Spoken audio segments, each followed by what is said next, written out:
L'info écho avec Capital. On commence ce flash par le chiffre du jour. 206, c'est le nombre de postes de fonctionnaires d'État créés en 2018, alors que l'objectif était d'en supprimer 324. Cette hausse, révélée par un rapport de la Cour des comptes publié ce mercredi, met à mal les promesses de baisse d'effectifs annoncées par Emmanuel Macron. Parmi les ministères ayant créé plus de postes que prévu, l'éducation nationale et la justice font figure de mauvais élèves. À l'inverse, 452 postes ont été supprimés au sein du ministère de l'Action et des Comptes publics.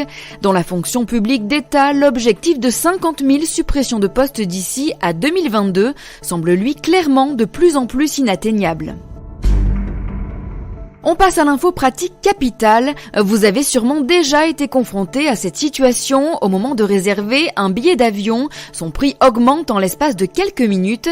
Vous êtes alors certainement victime d'IP tracking. En repérant votre adresse IP, des sites d'e-commerce augmentent en effet les tarifs de la destination qui vous intéresse. Pour éviter ce piège fréquent, une astuce est de passer en navigation privée sur votre navigateur web et de prendre l'habitude de supprimer votre historique de navigation ainsi que vos cookies.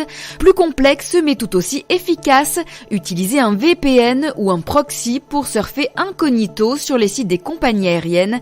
Les autres astuces sont à retrouver sur votre site capital.fr. Le coup de gueule du jour est poussé par le médiateur de l'énergie contre les fournisseurs de gaz et d'électricité. Dans son rapport annuel d'activité, l'institution dénonce le trop grand nombre de rattrapages de facturation illégaux encore imposés aux particuliers.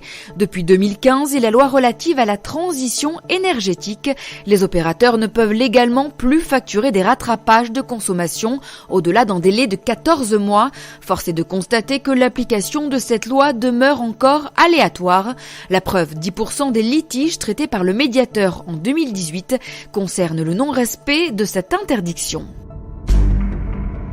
Et on termine par l'encadrement des loyers qui fera bientôt son retour à Paris. Le dispositif doit à nouveau être mis en place dans la capitale à titre expérimental. Selon Yann Brossat, adjoint au logement de la mairie de Paris, il devrait être rétabli dès le mois de juillet. Et pour accompagner la mesure, un décret paru ce 14 mai prévoit les modalités précises de sanctions que pourraient se voir infliger les bailleurs en cas d'infraction.